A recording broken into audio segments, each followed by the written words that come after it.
Good evening, everyone. Give me a thumbs up if you're having fun. Yes. So, welcome to the 100th anniversary of the Women's Suffrage Victory Empowering Modern Women event.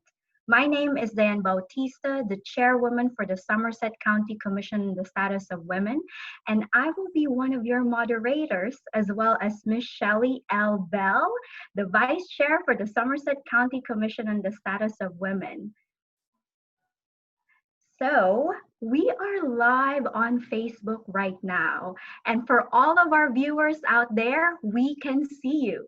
So feel free to like, share, and comment this Facebook Live event. The more people know about it, the more people will be empowered. 2020 marks the 100 years of women's suffrage movement. It is a centennial celebration, and 9 county women empowerment organizations created by the Board of Chosen Freeholders would not let this year pass without having a grand celebration like this. And for the record, we have almost 200 registrants for this historic virtual event. So, are you ready to get to know these county women organizations? Let's watch this.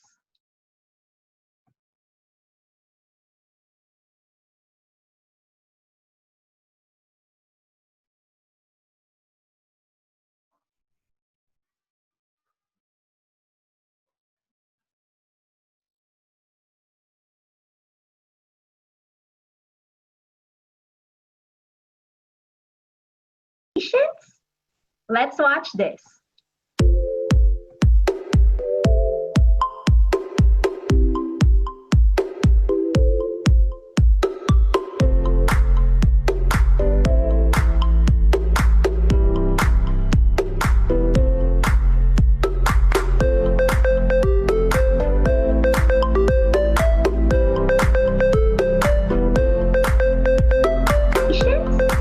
Let's watch this.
So, how was it? Give me a thumbs up. It is a very, very good video. Thank you so much for this collaborative event. And so, It is true that when women come together, we are stronger and we create something beautiful and awesome, like this event and that video. And tonight, we are honored to hear from our keynote speaker, Senator Nellie Pou. Senator Pou was elected to the Senate in 2011 and re-elected in 2013 and 2017. She was the first woman and the first Hispanic elected to represent the 35th Legislative District.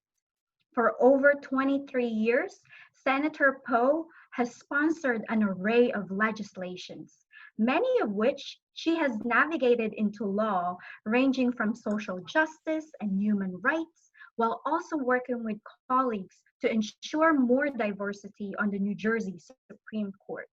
So let's give a round of applause to Senator Nellie Pou of the 35th Legislative District.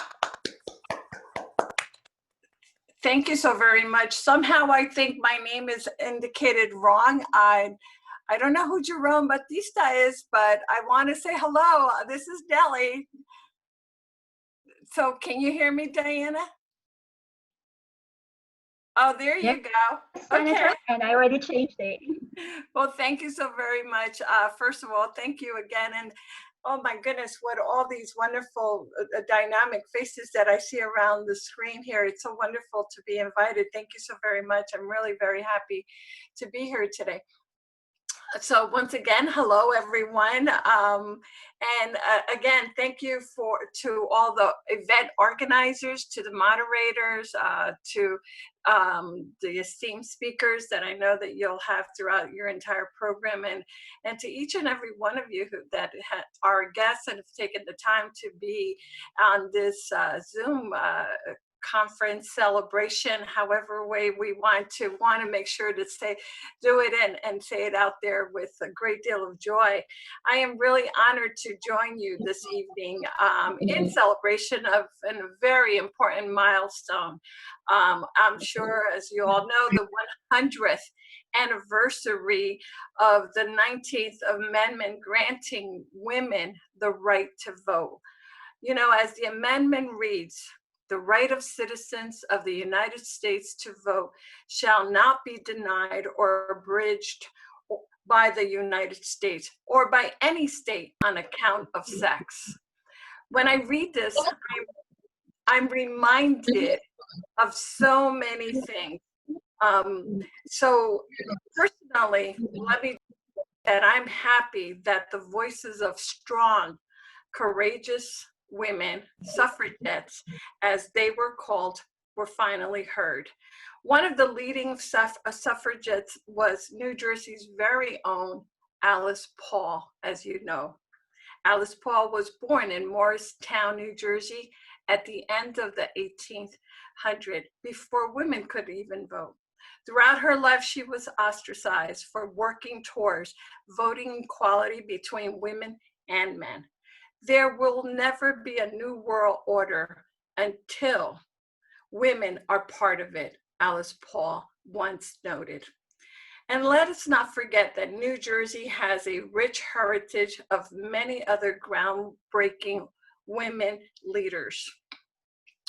From Harriet Tubman to Clara Burton to Dorothy Dix to the forgotten heroines like Antoinette Brown Blackwell, the abolitionist who founded the New Jersey Women's Suffrage Association in 1867 and had the honor of being one of the first women to cast a vote in 1920s in the 1920 election over 53 years later, if you look at that. Even though there was so much to celebrate about women's suffrage, I'm left wondering why women were ever denied the same right and privileges that men in this country have always benefited from. You have to ask yourself that, right? After all, when you think about it, 100 years ago is not that long ago. Yet, as Abigail Adams famously wrote to her husband, John Adams, when he met with the Continental Congress way back in 1776, Remember the ladies, do not put such unlimited power into the hands of husbands, because all men would be tyrants if they could. Boy, oh boy, I wonder what Abigail Adams or any of our founding fathers and mothers would have thought about living through the tyranny of the last 4 years. And yet, just as the Continental Congress helped to free this country from England, we can finally turn the page on this moment in history. It's fitting to celebrate the 19th Amendment post-election because we have finally elected a woman, Kamala Harris, a woman of color and character at that, to our nation's highest office, second highest office. Senator Harris once said that as a woman, you may be the first to do many things, but make sure you are not the last. So today, we pay tribute to all the suffragists, right, who made it possible for women to participate in our political process. Their legacy is part of a Senator Harris journey, just like it is part of Shirley Chisholm's, Geraldine Ferraro's, Hillary Clinton's journey. And as women, as leaders, as colleagues, we stand on each other's shoulders. As Supreme Court Justice Sonia Sotomayor has noted, no one succeeds alone. Even Justice Sotomayor, the first Hispanic and Latina member of the nation's highest court, built upon a rich history that includes the iconic trailblazer before her, like the late great Ruth Bader Ginsburg. Whether we are office holders or not, we must always support, empower, and inspire each other. You know, as a state senator, I can tell you that we still have a very long way to go in achieving equality of representation in New Jersey's legislature. Right now, when we think about it, we have only 10 women in the Senate, the largest number ever, but still just 25% of the total when you look at it. We have a total of 34 members overall when you take into account the Senate and the Assembly, which is still a bit under 30% overall. But my sisters in the legislature on both sides of the aisle know what the challenges are, what it took to get there, to get here, the value of the perspectives that we bring to what was an all-male chamber a century ago. And it's an honor and a privilege to serve with them and to support as we go on and continue to support each other. You know, this evening's celebration of the 19th Amendment is an opportunity to network, to learn, to grow. And it's been said before, but most women must support. It's so important that women support like-minded women. When we don't support like-minded women, or men for that matter, we undermine ourselves when you think about it. Even though everyone has taken a different path to get here tonight, we all have very similar values. We are all one community. Women's rights are indeed human rights, and women's issues are indeed society's issues. Representing our community, representing my community, the 35th Legislative District in the State Senate is the greatest honor of my life. Since being elected to the New Jersey Senate, I have, and just to name a few, sponsored a number of different bills, but I've sponsored Human Trafficking Prevention, Treatment, and Protection and Treatment Act. I've sponsored the Sexual Assault Survivors Protection Act, and I've sponsored New Jersey's Dreamers Act, among many of the other pieces of legislation that actually benefits women in general as well as in families. I'm very honored and privileged to be able to say that I've chaired the Senate Commerce Committee. I'm vice chair of the Senate Judiciary Committee and chair of the Latino Legislative Caucus. And I'm also the president-elect to take office next year at the National Hispanic Caucus of State Legislators. I only say this all because it only shows that we can continue to make a lot of strides as we move forward. And as women, we need to put our foot forward and make sure that we're able to do that in a way that we represent ourselves to all of my sisters out there in a way that we can all be proud of being women and true leaders in our own right.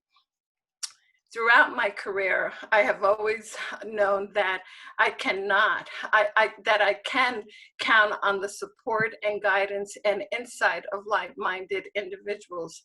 They are individuals like each and every one of you that are here listening and participating in this event.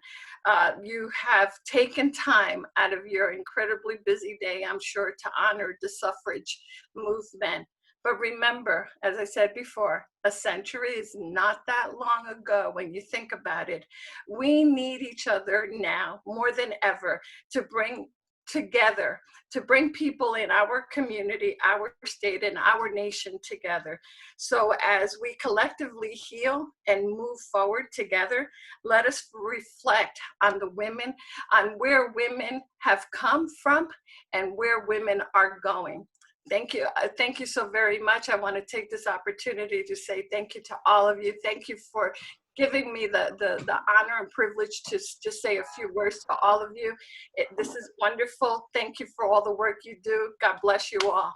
Thank you. And Senator Pou, Yes, this is ma'am. Ernestine. I really thank you for coming to join us tonight.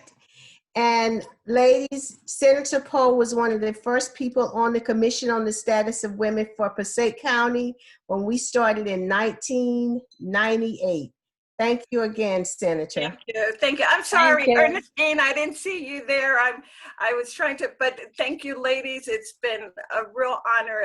I was in Trenton all day today. I wanted to get home in time to be able to do this with all of you.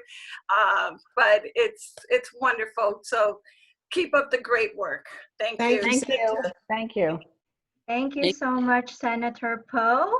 And now, we would like to call on Union County Clerk Joanne Rajoppi. She is the first woman county clerk in the 164-year history of Union County, and she is the sixth-time recipient of the National Association of Counties Award for Innovative Government and Computerization. She developed the first election app in the state, and the New Jersey League of Women Voters presented her with its Making Democracy Work Award in 2014. Let's give a round of applause to Union County Clerk Joanne Rajoppi. Thank you. Thank you so much. I'm delighted to be here for this event. You know, the 100th anniversary of the passage of the 19th Amendment, granting women the right to vote, is really a great time to reflect and to celebrate. It was a very hard-won fight, and New Jersey was in the forefront of that fight. So I know many of you may not know that women in New Jersey, widowed women and single women and free blacks in New Jersey did have the right to vote in our early history up until 1807, when it was taken back. So 33 years after New Jersey outlawed widows, single women, and free blacks from voting, two women met, and they became lifelong friends as well as sister-in-laws. They met in 1840 in London at the World Anti-Slavery Conference. They were Lucy Stone and Antoinette Brown, and they married two brothers. That's how they became sister-in-laws.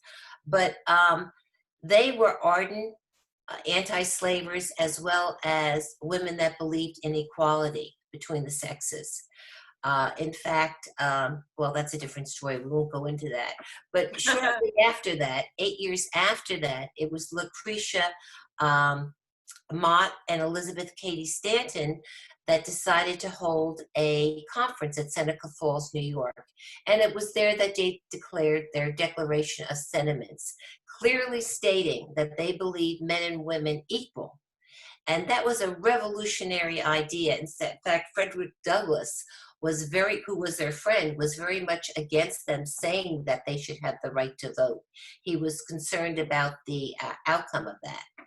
But the suffrage movement, I should say, attracted women from many different backgrounds.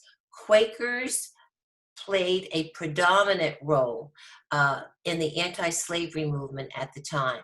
And due to their belief that men and women were equal in the eyes of God, they were very strong proponents of the suffrage movement. They were joined later in the century by crusaders from the temperance movement that added strength and numbers to suffrage.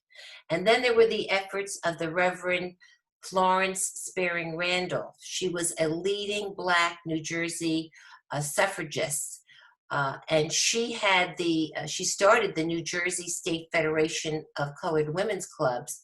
And what she did was she joined them to the suffrage movement, and doing that brought considerable membership and strength to suffrage.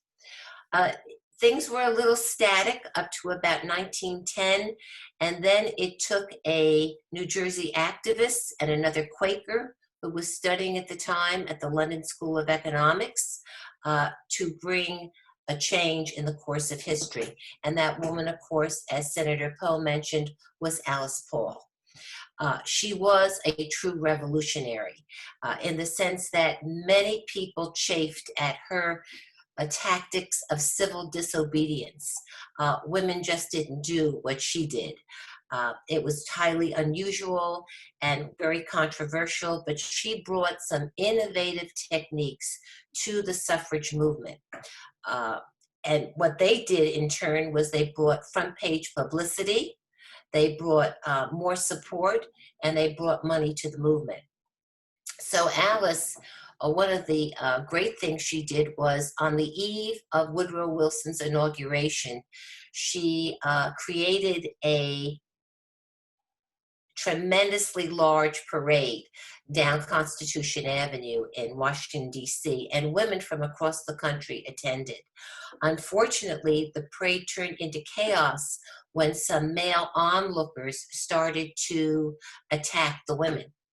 And what occurred was many of the women were hurt or injured, but Alice got a lot of publicity from it and a lot of sympathy. She also created the Silent Sentinels. These were women who carried large signs urging Woodrow Wilson to support suffrage. They picketed right outside the White House. Unfortunately, they were arrested on charges that they were, keeping the sidewalk from other people, which wasn't totally true. And Alice was arrested with them, and they singled her out as the leader for the most brutal treatment. Her wrists were cuffed to the jail bars that she was in, which was very uncomfortable. She decided to go on a hunger strike. They force-fed her. She received a great deal of mistreatment and abuse at their hands. But fortunately, she was very successful in the movement. And as we know, that in 1920, suffrage was passed. And it was passed by one vote coming from Tennessee, of course. So it took many brave women multiple decades to get to that point of 1920. They gave up a lot. Many of the women were wealthy women, but there were also women in the union movement and the social movement that were very activists, because what happened was temperance, suffrage, and anti-slavery all joined together. those women and the men in those organizations all joined together to see it pass. So I think New Jersey women were very important to the entire movement, making history still as we enter the 21st century, because we're still breaking glass ceilings. But I do believe that there is much still to gain in equality between us.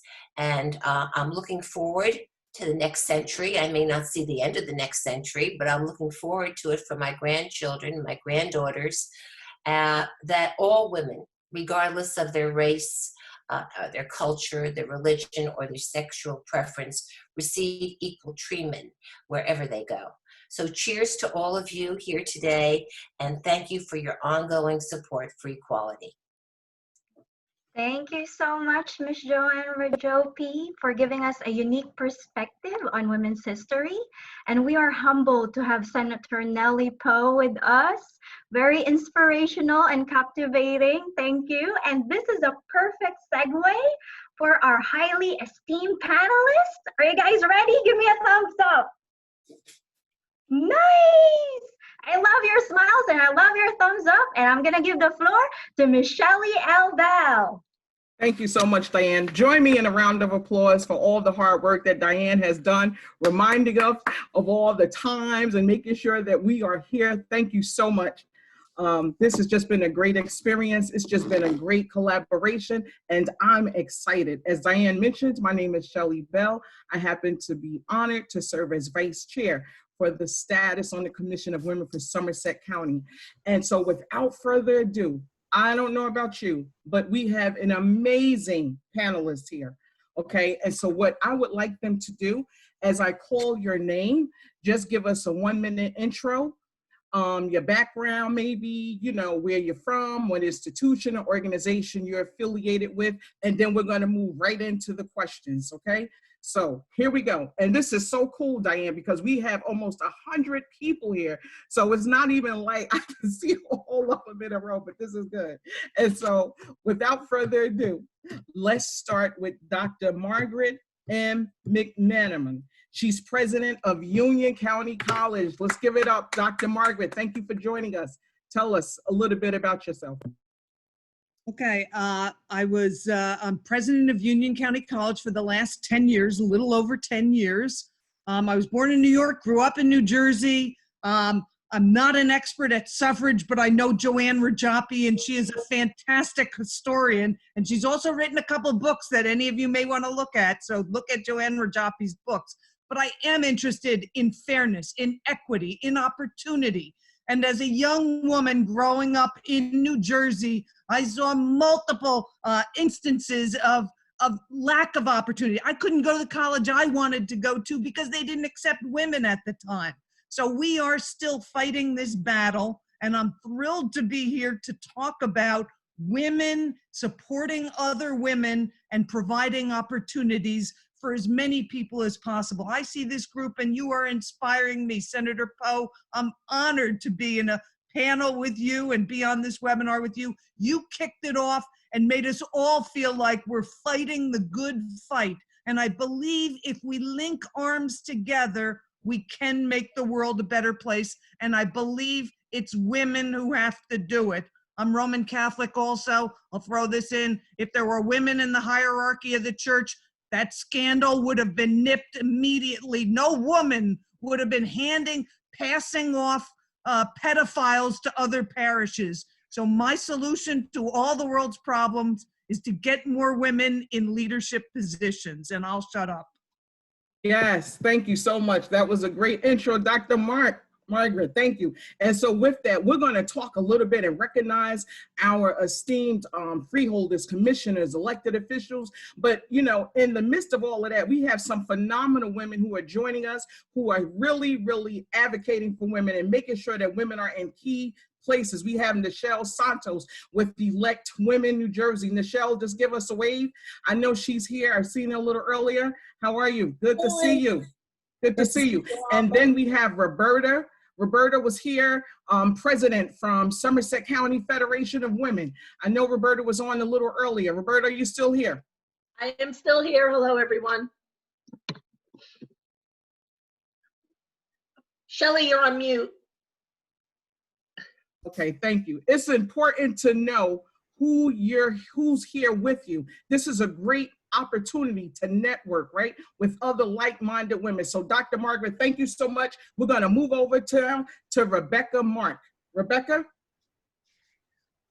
Hello, everybody. I am so honored to be here tonight, and I want to thank Diane and Shelley for all the hard work that they've done and for inviting me here. I am very new to New Jersey. I've only been here for 10 months. I moved last year in December from New Orleans. I was a professor at Tulane University in New Orleans, and I moved up here to be the director of the Institute for Women's Leadership Consortium. And I am honored to stand on the, to be able to be with all the women at Rutgers who created the consortium over a 30-year period, and to go back to all the women at Douglas and the amazing professors everywhere. And it does my heart so much good to look out at all of you. I hope you see each other and how powerful you are. And the only thing I want everybody to remember is that we always remember the famous suffragists. We always remember the women who were there, and the names come forward, and we have Susan B. Anthony and Elizabeth Cady Stanton. But the truth of the matter is the suffrage movement was won with coalitions like us right here, with collective organization by women, with hundreds and thousands of women's organizations and clubs, with many, many, many Black women, with many Indigenous women who advised women. So I just want to make sure that we all understand that it's the people whose names we don't know who are the most powerful. And it is, as I said, a great honor to be here tonight. Thank you, Shelley. Yes, thank you so much for sharing that.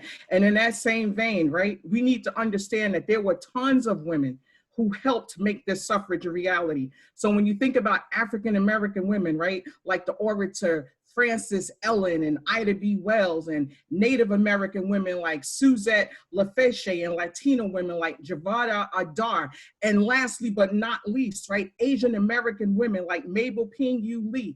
There were tons of women that contributed to this movement, and we have tons of women who are here with us right now contributing to this movement. So we're going to keep moving, and I'm ecstatic and excited because my mayor from Montgomery is here, none other than Dr.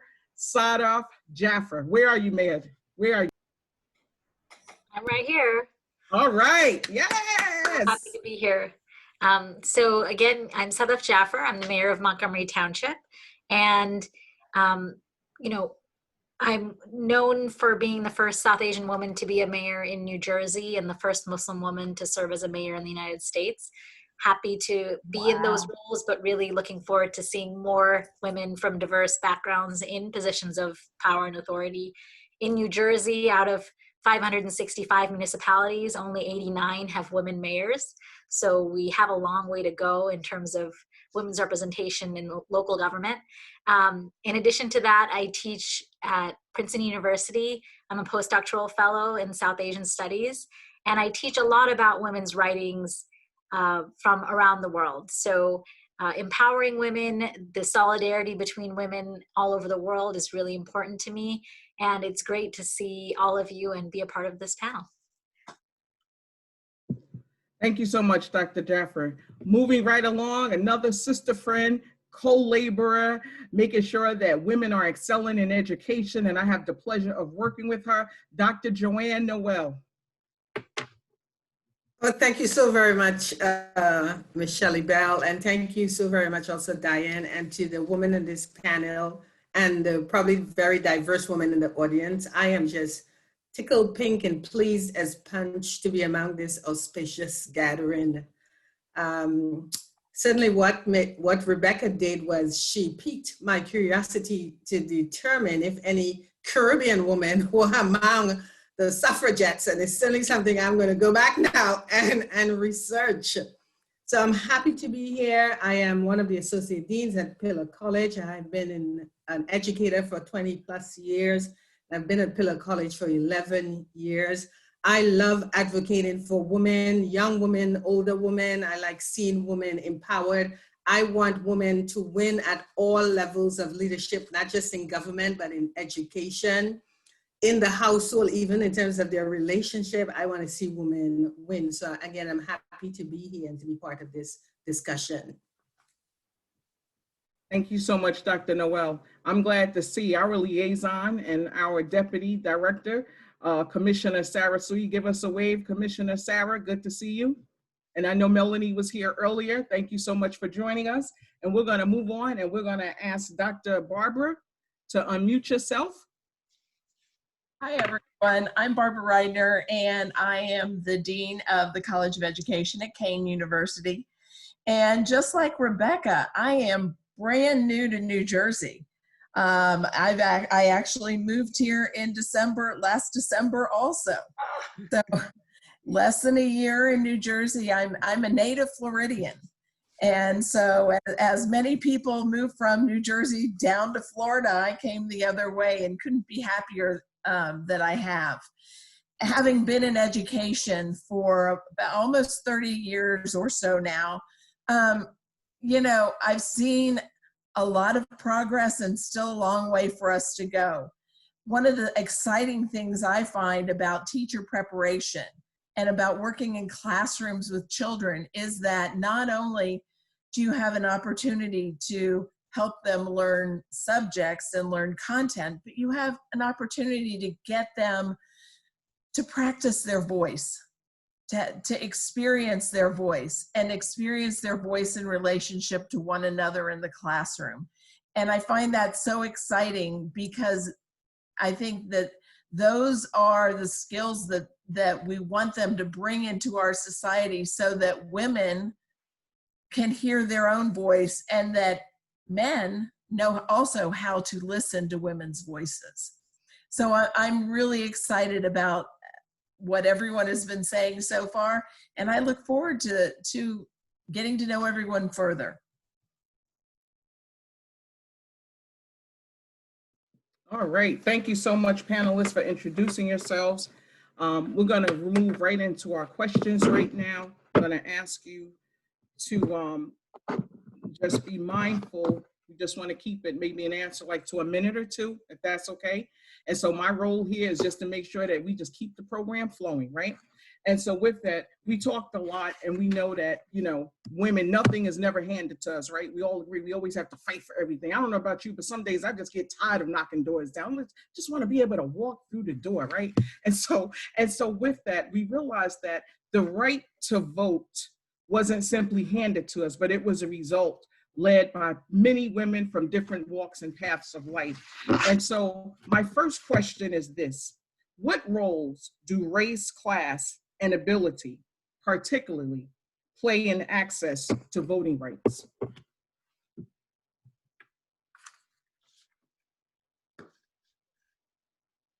Whomever wants to jump in. Anybody? Well, I can just say a few words, and that's that every time we think that we have won the right to vote, there is some woman who does not have the right to vote because of race, class, or ability. So we have to turn around and make sure that door is open again. And we've seen that over and over again. I just want to shout out to Stacey Abrams because she has been making sure that that door does not slam shut, and it has slammed shut many times. And when we got the right to vote, we know that Black women were not able to vote. So we have to constantly look at that, constantly be aware. I want to jump right in and piggyback on what Rebecca said. And I am particularly, when we went to breakout sessions, two names that came up was Fannie Lou Hamer and Stacey Abrams. And I see how parallel their lives, or maybe how intertwined and aligned their paths have been.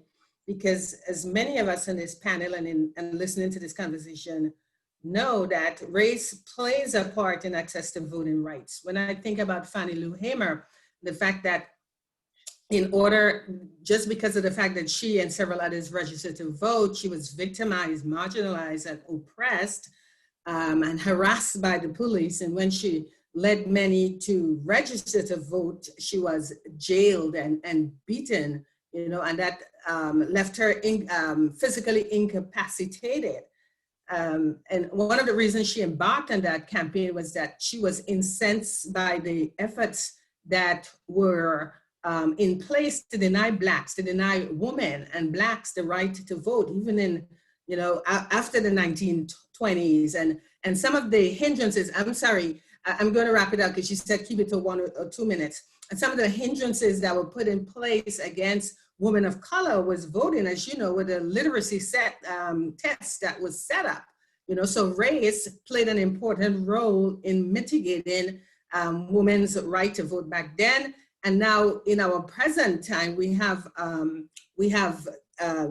such things as the ID laws that are put in place. We have the poll purging laws in terms of voter purging laws put in place, and all the research I've done indicated that these types of policies disproportionately affect women of color and people of color in general.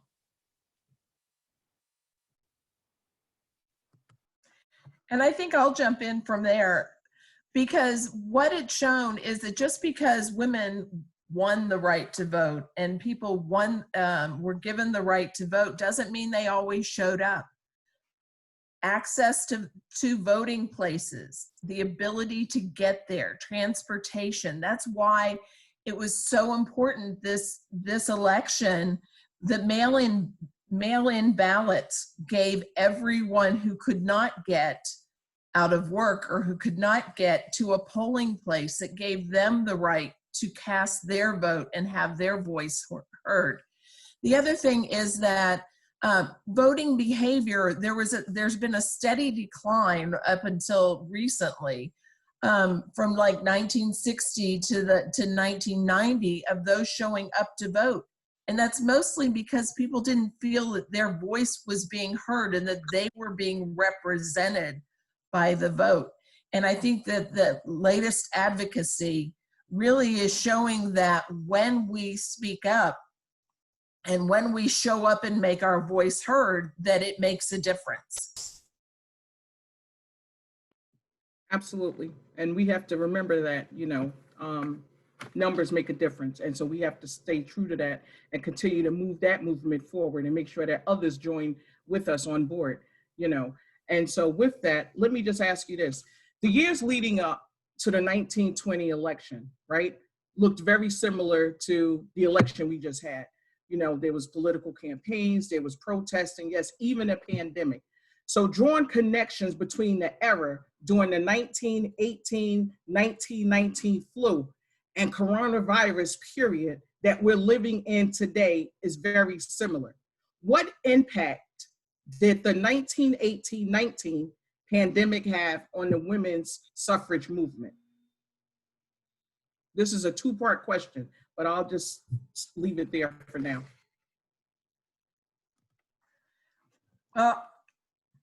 I'll start on that one.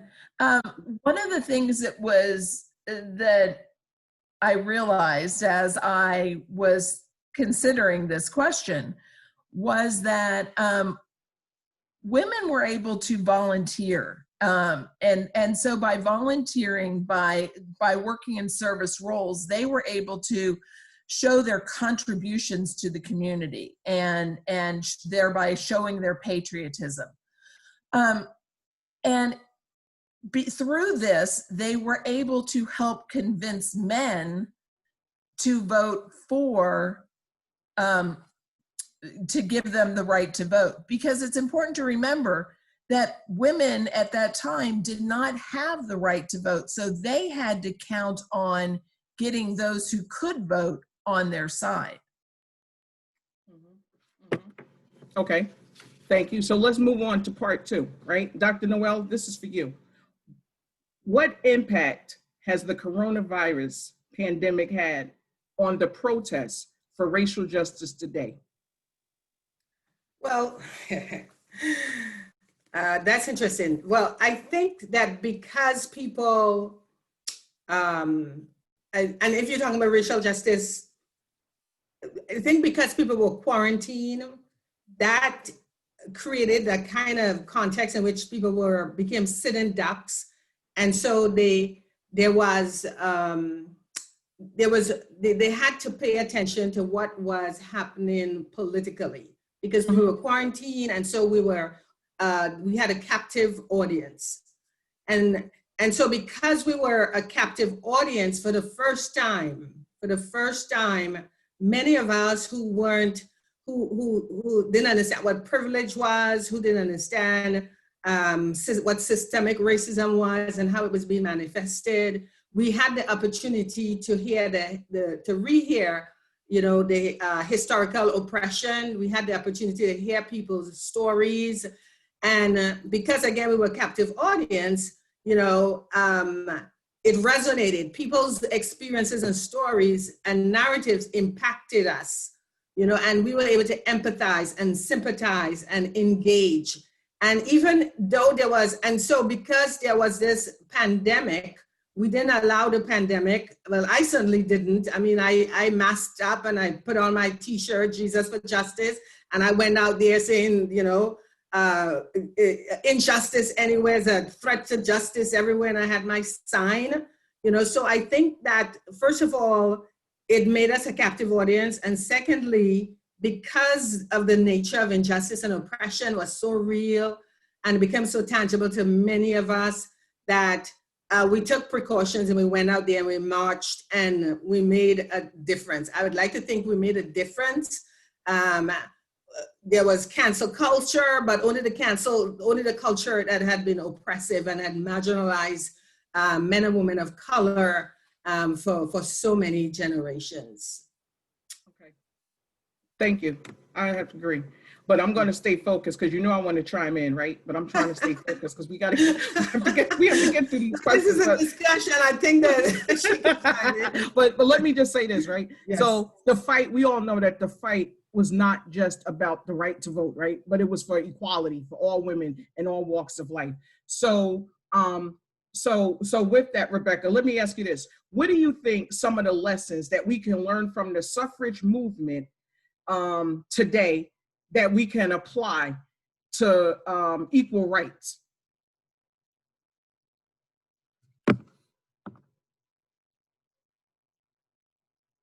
You're muted, Rebecca, you're muted. There's something I'd say immediately, and that's that all of the women involved in the suffrage movement understood that this was not a battle just for the right to vote. It was a battle for everything. The right to own property, the right to have a say about their own bodies, the ability to have economic security, the ability to have their children in case to divorce their abusive husbands. There were so many elements that they were looking at. And sometimes we get single focused on an issue and we forget that all justice is important. Every single element of justice is important. So that's the number one thing. I'm not sure that answered your question, but that's the lesson I learned from them. Nellie, I'm going to chime in. This is Dr. McMenamin, Maggie McMenamin. Okay. I'm not a suffrage expert, but as I prepared for this, what struck me, what I learned was it wasn't a year or 10 years or 20 years. This was a century-long fight. So I'm weary. I'm fighting for justice right now. We're fighting. We're all in the good fight right now, trying to make the world a better place. We can't give up. They didn't give up. We can't give up. We know the change we want may not occur in all of our lifetimes, but we need to take a lesson from them. It took them decades to get what they fought for. We need to have the same perseverance and grit and realize it is a marathon. Yes, that's good. Thank you so much, Dr. Margaret. Dr. Jaffer, question for you. Why does voting matter to women now? And what has changed and what has stayed the same? Thank you. Well, voting is essential. it's the way that I got into office is because of the support of my community. All the other women who are in elected office are in those roles because of the vote. As you heard, even getting women the right to vote was a vote, and it took the support of men to make it happen. So voting is absolutely essential. And I think what has changed, or the challenge that's there, is people who are cynical and think that their vote doesn't matter. And I am always fighting against that notion, because that notion is spread by people who don't want you to express your power. They want you to just stay home and sit it out and think that, oh, everything's just going to be as bad as it is. It's never going to improve. Nothing's gotten better. Nothing will get worse. So, you know, I think that cynicism can seem very pervasive. Thankfully, I think that people were able to overcome it in this previous election. They came out voting in record numbers. In 2018, they voted in record numbers. But there's still a lot of people who have the right to vote but don't. And so I think our challenge is to help people feel engaged, empowered, and understand what their vote can accomplish, and to make sure that everyone has the right that they deserve to vote.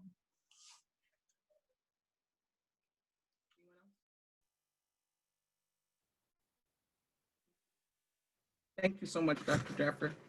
So to go back a little bit, you know, Dr. Noel talked about the suppression, the voter suppression, right? And we look at the ID laws, you know, as far as polling places, we look at the young people, you know, having challenges, right? Facing roadblocks and all of that, right? And so that's public knowledge, right? And it's happening now. This is 2020 and this is happening. So with what impact has the legacy of the women's suffrage movement had on our country today?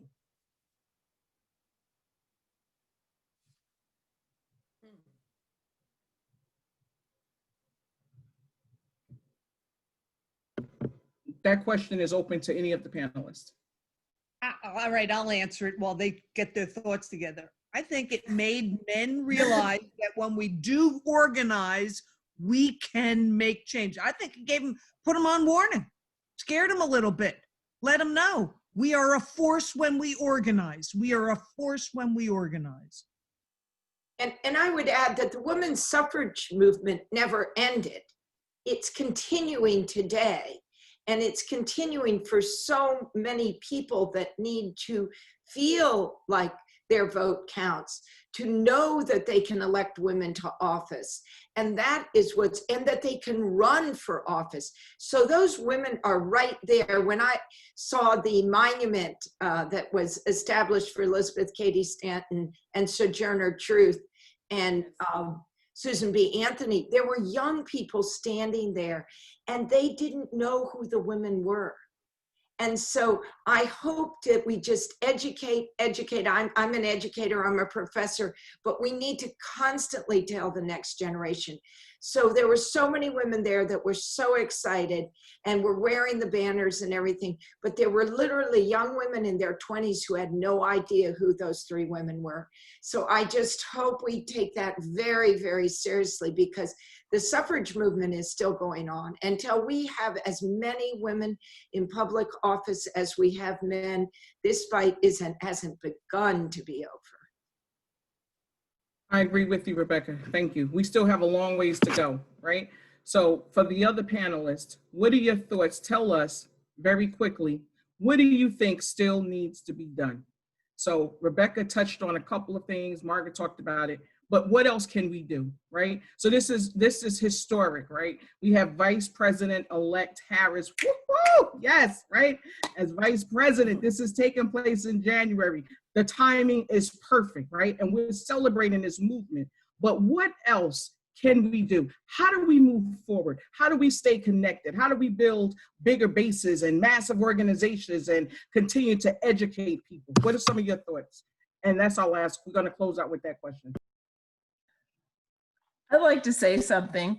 You know, I'm reminded of the saying, strong women, may we know them, may we be them, may we raise them. You know, may we connect with them.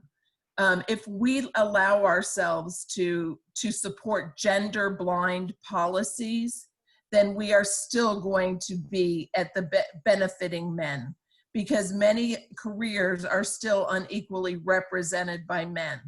Women are still not paid at the rate of men. The gender pay gap is like 16%. And that's for white women, and women of color, immigrant women, and women with children have even greater differences. If we don't acknowledge that and work to correct that, then we will continually support men. And we must acknowledge that those disparities exist. And when men enter predominantly female professions like education, they receive promotions far faster and to a higher level, leaving women at a glass ceiling.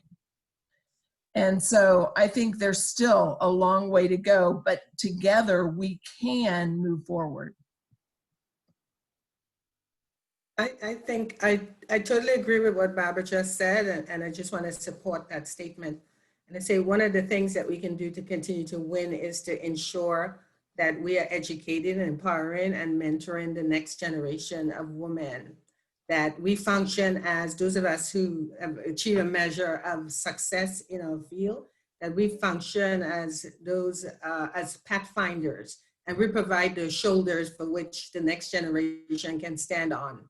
As we stood in the shoulders of the generation of people like, Susan B. Anthony and Elizabeth Cady Stanton and Sojourner Truth, just to name a few, right? That we have to create those opportunities and those avenues for other young women. We have to take the time to teach them what we have learned and provide access to them so that they too can be empowered, because we need the next generation to move forward. The fight is not over. And we must maintain our voice in the democratic process. And whatever that maintenance of that voice looks like, whether it's Stacey Abrams, being able to register 800,000 voters,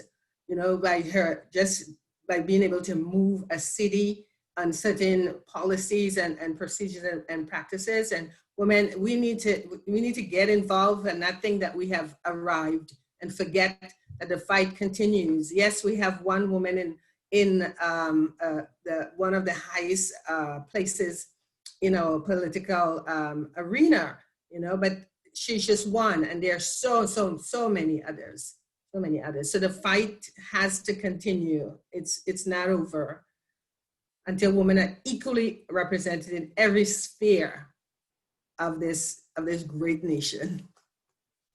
And I'd like to say we must learn the names of all the women who were involved, like Leonora O'Reilly, who was a working class suffragette, Black women like Adela Hunt Logan and Charlotte Fortin Grimke and Mary Church Terrell. There's so many more. And the fact that, as Louise McDonald Hernay, who is a condoled Bear Clan matron for the Mohawk Nation today, she confirms all the research that the Haudenosaunee women taught Madeline Jocelyn Cage and Lunetta Mott. They taught them about a wonderful concept that connected spirituality, government, and child rearing. So we should not be afraid to do it differently. We don't have to do it like the guys do it.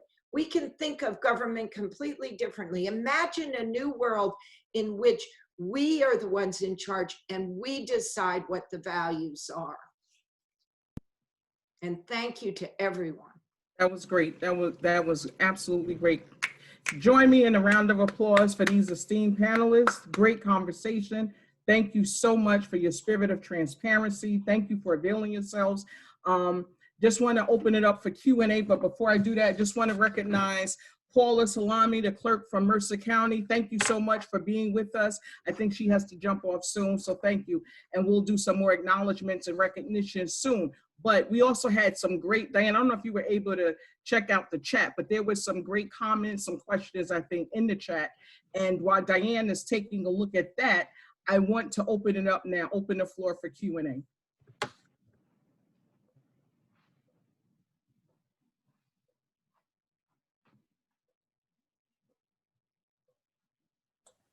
Can I ask a question? Yes, absolutely. Oh, well, I was wondering how many ladies were aware of the Equal Rights Amendment coming back to Congress to get ratified. It finally got ratified by the 39th state. It comes back to Congress and it just disappeared. 40 years I've been waiting for the ERA to become part of the Constitution. And it, you know, do we have to start all over again? I mean, what happened to that? They're playing a very evil political game, and we have to fight against it. We've had so many fights, I think, that we didn't get to it, but they're saying because there was a wait, then that doesn't count, but that's not true. So we have to fight back against that. Withhold sex. Right. It has an extension to the date has been passed in the House of Representatives, but it's being held hostage like 400 plus other bills in the Senate by Mitch McConnell. You have to fight for Georgia, the 2 senators in Georgia. Yes, absolutely. Our fight is not over. We must continue and we will prevail. So all hands on deck, whatever you can do. Let's put our hands to the plow and let's keep moving. Any other questions? Feel free. Okay. Well, I'll just extend an invitation.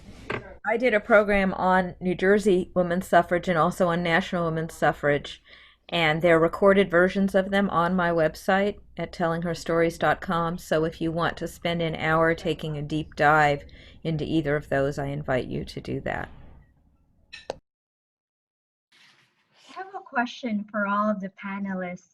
I know that we've asked it during our networking session, but I would like to ask if you can share it with all of us as to what one woman, either in your personal life or historically, has inspired you and to be you and why. I will say that my mother inspired me, and I can remember being in Virginia when they had those horrible laws that did not allow Black people to vote because you had to be able to like recite the Constitution or some dreadful thing. The literacy laws.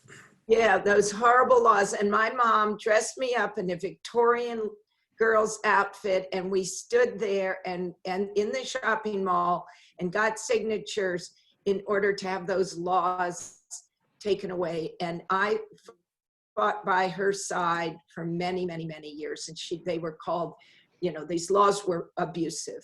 So thank you, Mom. Elizabeth, Chadwick, Mark.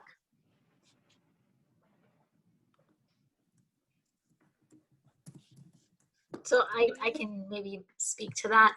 I am actually working on a book on an Indian writer named Isma Chugtai, and she is known for being tried for obscenity in 1946 for writing a short story that had a sexual relationship between 2 women. And she was a trailblazer. She was absolutely an amazing person. And when I first learned about her, I felt like I had been deprived of knowing about a part of my heritage, the literature of, you know, people from my background from India. And so I often ask myself when I'm facing a challenging situation, if she could write about those realities in 1946 and face an obscenity trial, face all sorts of people saying, you know, how dare you write about sexuality as a woman in the 40s? I can face whatever I'm facing now. So we certainly stand on the shoulders of giants and feminist foremothers who've come before us. And it's so important for us to know this history, because unfortunately, I do think some women do take it for granted that we have these rights. They just think, oh, well, it was always okay. You know, I could always go to college. I could always marry whoever I chose. I could always, you know, think that consent matters in sexual relationships. All of those things are hard fought. And many, many people had to fight for those rights. And if we forget that, then we allow those rights to start being chipped away at. And obviously there's a lot of people who want to chip away at those rights. There was something I wanted to say with the question about women's voting. And it was just that I've been thinking, like, thank God women can vote, because American men have some issues right now. But it's really, really important that women have the right to vote and make decisions based on our perspectives. And so, yeah, very, very thankful for that, and for the women who made it possible for all of us all over the world. Well, I'll jump in, Shelley. When I was growing up, I mean, my mother was an amazing woman, and Joanne knows her. She lived to be about 101. She was remarkable, but she wasn't the one, because she was a traditional housewife, really, when I knew her as a little kid, and I was looking for something different. And all I saw was Lucille Ball and people like that, and that wasn't me. So it was two women. Mary Tyler Moore, that show made me realize I didn't have to be, my mother wanted me to be a nun, you know? I didn't have to be a nun or a teacher or a secretary or a nurse. I was none of those things. And Billie Jean King, when she did what she did, it not only sent a message to me and my friends, it sent a message to our peers that they better be ready for us. Those two people made a difference.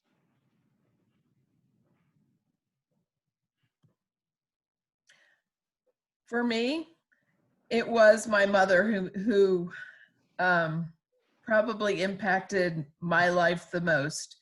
And it's because I knew I was a first generation college student. I never gave that, a thought. But my mother, when I was in my second year of college and came to the house, came home, she held up her certificate and I'm like, what's this? And I was very confused, and it was her GED.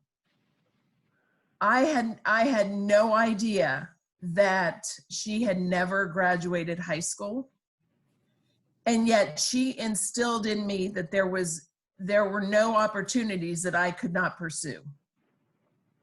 And then she lived that by following her dream many, many years later. For me, initially how I understood the question was based on the political context. So Fannie Lou Hamer and of course Stacey Abrams, who have been just quoting left, right, and center, resonate for me in this context because they've done so much just in terms, Fannie Lou Hamer organized the Freedom Summer, and that brought a whole lot of college students together, and they were able to register people to vote.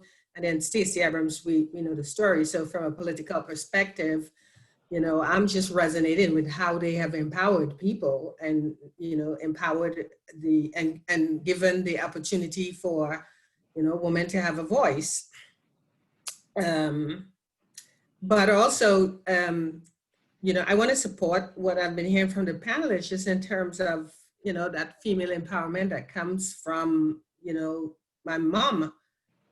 Barbara, my mom, didn't have a college education. She barely finished high school, but she told us the story. She was a storyteller. She was a philosopher. She loved giving us folk wisdom. Yeah.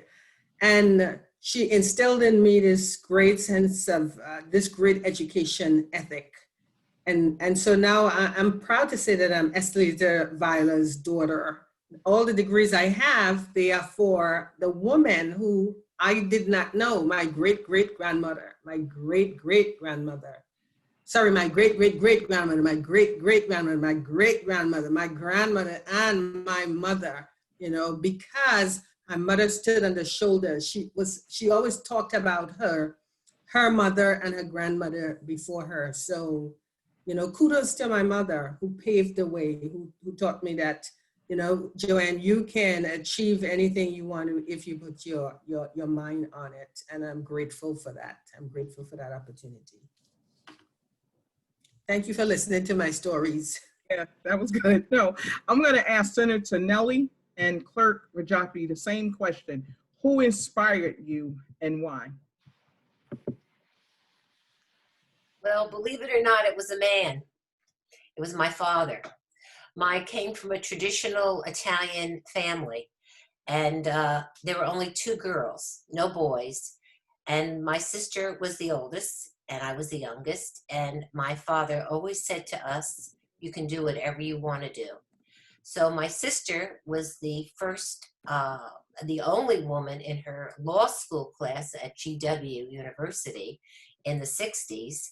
And she was picked on all the time by the professors because she was a woman and they felt she was taking the place of a man who should be there.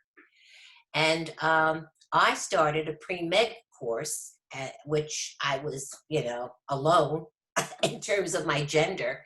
I switched over though to liberal arts later, but and I went into newspaper writing, journalism. And there were very few women in journalism at the time in the early 70s.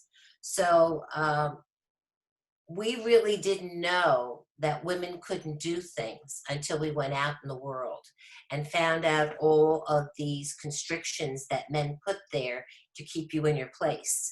I remember vividly, and I know Maggie knows this, I would go to Chamber of Commerce meetings and I'd be board meetings and I'd be the only woman there and I'd say something and no one would say anything, but 10 minutes later, the man would say the same thing I said and they all, bravo, bravo, what a wonderful idea. So, and the failures that we did have, we overcame them because we were told we could do anything. We believed in ourselves. So I think women and belief in yourself is so important. Education is also very important, but I know many, many successful women who have had a very spotty education they've learned in the world. So it's not tantamount, but it's important. So I think belief in yourself is the most important thing. And my father gave that to both of us. My mother did too, but in a different way.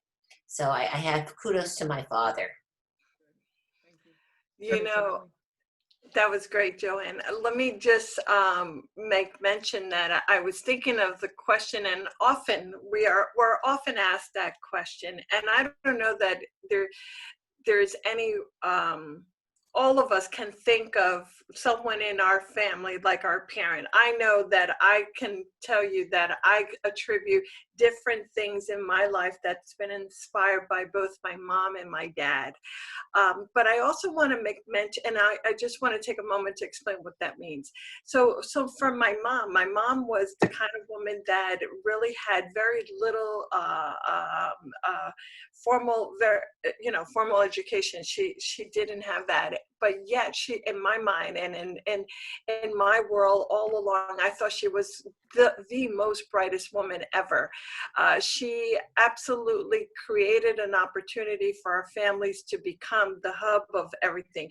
Everything surrounded her or worked around her. So she gave to me my ability to be the kind of woman that I am today, to be independent, to be strong, to be able to go out there in the world and say, yes, stand on your principles and do what's right. So I got that strength and that the ability or the desire to want to do things because of her, because she was in her own way. She was a small little frame lady, but she was a giant for all of us because she just knew how to do things and do it with a smile and sweetness and a hug, but was able to nurture that nurturing side of her, created the ability for all of us to really have this huge love and respect for her. On my dad's side, believe it or not, my dad was someone who also was self-taught in many ways in his, with his own craft as in his field. But he also had this thing about the politics. So I think, if anything, I want to give him a credit for my wanting to aspire and go into the political world. But many of us, I know I can speak to the many women, and I do say women, the many women, but in particularly, we had a little hub, our little kitchen cabinet, if you will, right, of these incredible, inspirational, leader, committed, strong women that kept pushing me, saying, Nellie, you should do it. Now, I was always in the forefront of making sure to do things that would help to lead from a political point of view, and always help men. All of a sudden, we said, wait a minute. If I'm so good at getting them elected, we can damn sure be certain that we can do this for ourselves as women, and as women that we can move and begin to really make a difference. And a group of my closest 4 friends came together, said, Nellie, you need to do this, you need to do this. I was always interested in the grassroots community active, being out there, but not thinking that, I could, I want to be in the front. I did it. I was able to, I had never been elected to office before that opportunity. I ran for the assembly. I went and I absolutely ran against 2 very strong-willed, strong in terms of the names of their last names were well known to many. So for me, it was like, I'm taking on this, and it worked. Ladies, all I'm saying is we need to believe in self. We have this ability to do so much. And that whole thought process carried me not only to being elected, but when I thought for sure that I could never be deputy speaker, I could never do this, I wasn't sure I'd be the senator, be the chair of appropriations, or be the chair. What I'm saying is, we never say never, because we certainly can make a huge difference. And that's what really makes our ability as women to really have that self-determination and do the right thing. And we have endless opportunities out there, and building our sisterhood and being able to, carry them up to on that same ladder up to the very top, each and every one of us. Thank you so much, Senator Nellie. And I'll close with this. That's a great segue into realizing that there are tons of organizations, right? We have organizations represented here. As I mentioned earlier, we have Nichelle Santos from Elect Women New Jersey, right? An organization that's advocating, helping women on the front lines. We have Roberta Walters here from Somerset County Federation of Women. I know for me personally, I'm an alum of Emerge New Jersey, right? Ready to Run. There are tons of organizations. We just need to get involved. Thank you all so much for availing yourselves for this fruitful conversation. It has been amazing. You all are phenomenal women, and we are going to forge ahead. So without further ado, I'm going to turn it back over to my co-moderator, Diane. Thank you so much.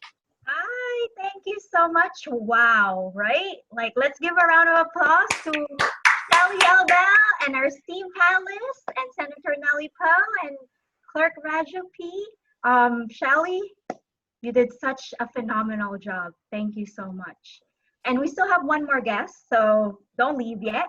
But as many of you might know, I loved capturing memories. And since this is a historic event, I am asking each and one of you to turn on your cameras. Make sure you're in the middle. Yes. All right, I'll wait a little bit as more people are turning on their cameras.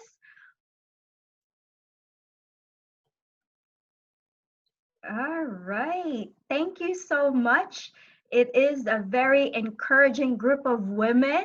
Thank you to the 9 county commissions or county women empowerment groups that we have, right? And so, I'm gonna say 1, 2, 3, cheese. All right, and one more time. Keep smiling. 1, 2, 3, smile. And then one more. 1, 2, 3, smile.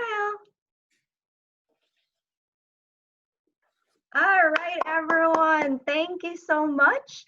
And now that we've captured this historic milestone, New Jersey First Lady Tammy Murphy has a special message for us.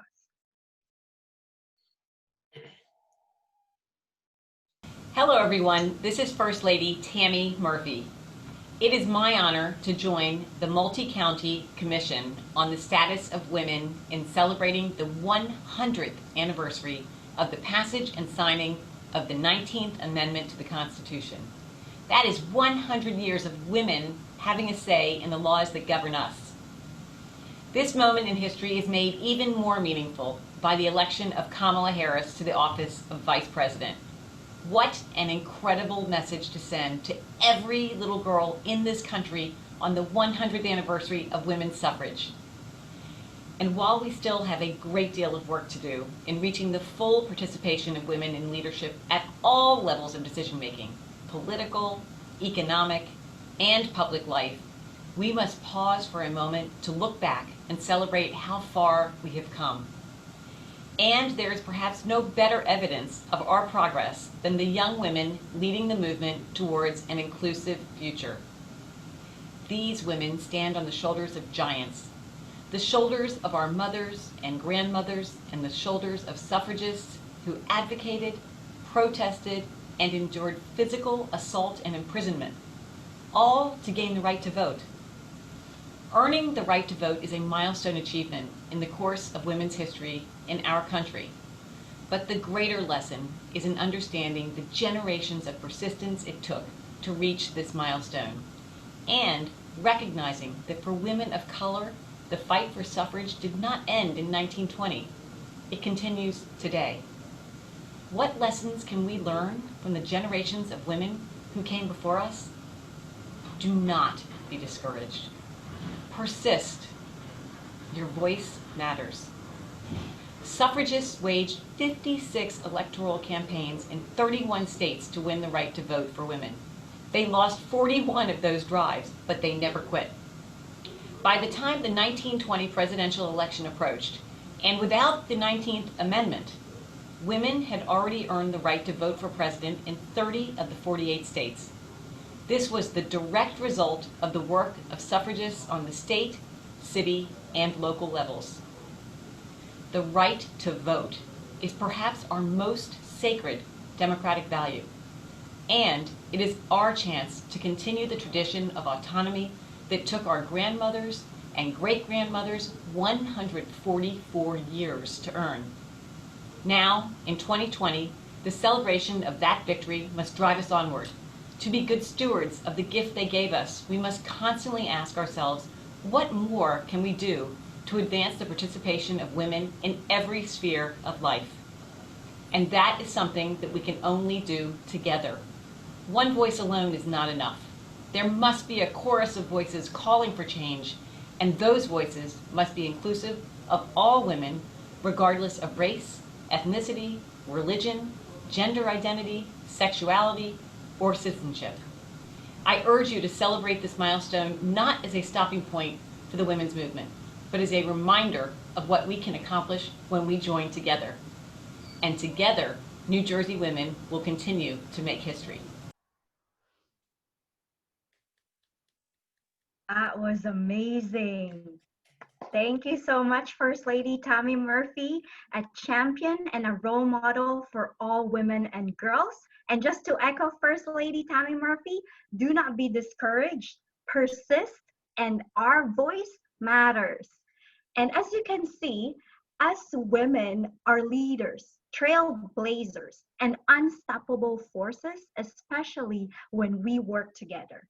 And I am encouraging you to keep networking, mentoring, and sponsoring other women and girls so that we will all rise up together. And now for our closing remarks, I would like to ask Jennifer Erdos from the Union County Commission on the Status of Women. Hi, good evening, and thank you so much for participating in our event this evening. I'd like to thank our panelists for coming out tonight and giving such great information to us. I particularly like to thank Clerk Joanne Rajoppi, who actually has mentored me through many of my years of government work and other women's work, along with my own mother, who in 1976, I believe, started the Commission on the Status of Women through the Union County Board of Chosen Freeholders. So I'd also like to show a very short video of Union County's 5 women majority, soon to be 6 women majority, with the freeholder-elect Lourdes Leon, who did win. And we have a little short video presentation we'd like to show you. It's like a minute long. So hopefully Dave took that cue. Thank you, Dave. My name is Amy Wagner, and I'm the Deputy County Manager. We in Union County celebrate strong, accomplished women. I am pleased to present to you the Union County Freeholder Female Majority. These are an amazing group of women who make up the first ever female majority for the Union County Freeholder Board. I'd also like to note that come January, our freeholders will no longer be referred to by that term and will become county commissioners. So I give you our 5 female majority of amazing women. Everyone calls me Sunshine because of my happy spirit. I always try to bring a positive attitude and good vibes to people. My name is Rebecca Williams, and I'm from the wonderful city of Plainfield. I'm very excited to be on the Freeholder Board at this time because we have made history.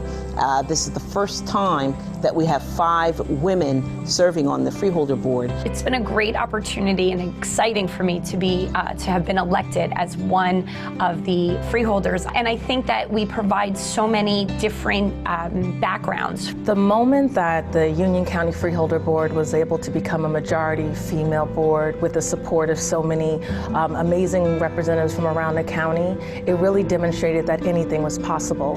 I have been a freeholder for 15 years, seen quite a lot of changes in the county. Whatever women are interested in, they can find someone at Union County to work with them.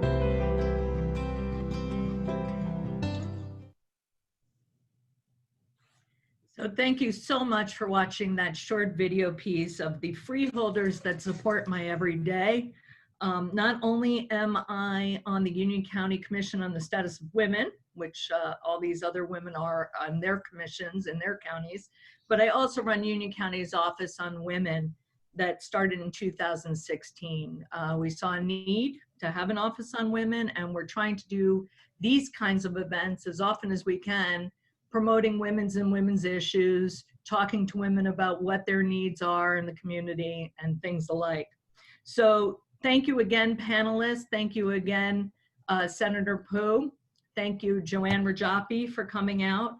I'd like to just personally thank my Deputy County Manager, Amy Wagner, who sat in on this.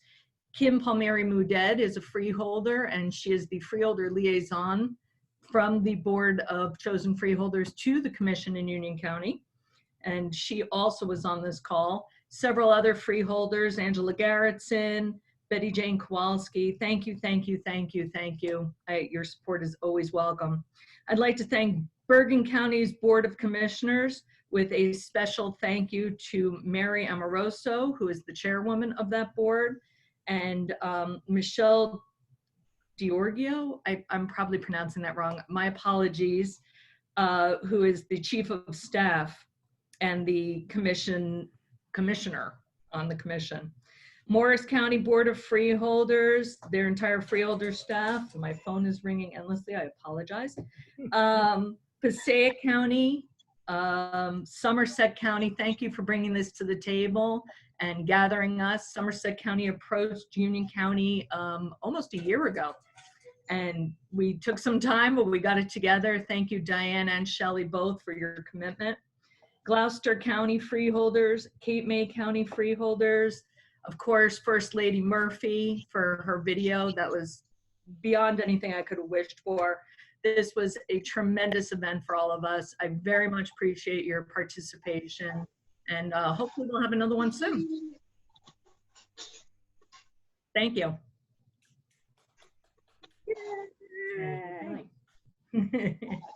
Yeah, everybody have a good night. Turn on your microphones. Do whatever you want now. It's a party now. Thanks, Jen. Thank you. Thank you. Thank you, Thanks, everyone. Thank you so much. Thank you. Thank you very much. Thank you. Thank you, ladies. Amazing.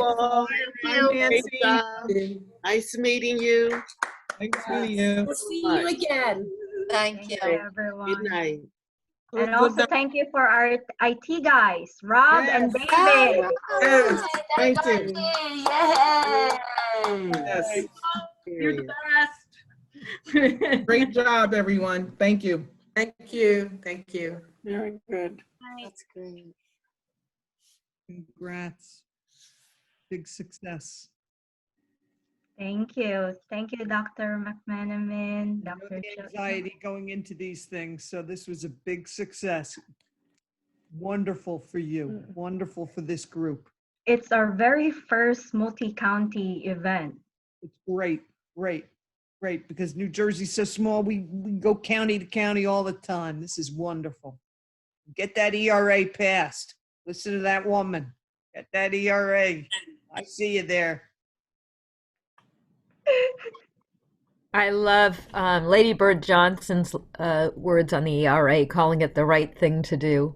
She also asked her husband every night, what have you done for women today? Good. Withhold sex, do whatever's necessary, but now This is Strata, here we come. A lot of female-dominated boards, now they have to have the courage to take the action necessary to move things forward. And that's the challenge. That's the challenge. Once you get in the big chair, then you have to have the guts to do the right thing. So that's our next challenge to people.